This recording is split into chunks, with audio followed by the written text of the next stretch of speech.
আল্লাহ রব্বুল আলামিন সূরাতুল হিজরের 43-44 নম্বর আয়াতের মধ্যে বলেন, ওয়া ইন্না জাহান্নামা লামাউইদুহুম আজমাইন, নিশ্চয়ই জাহান্নাম তাদের প্রত্যেকেরই প্রতিশ্রুত স্থান হবে। এ বন্ধু, হাফিজুরের দালালি ছাড়ো।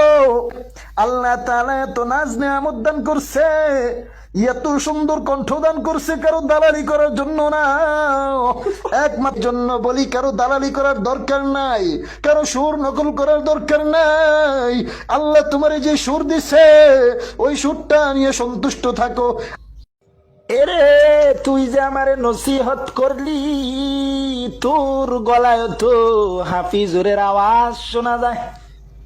তুইও তো হাফিজুরের দালালি কইরা কইরা আরেকজন রে নসিহত দেস না,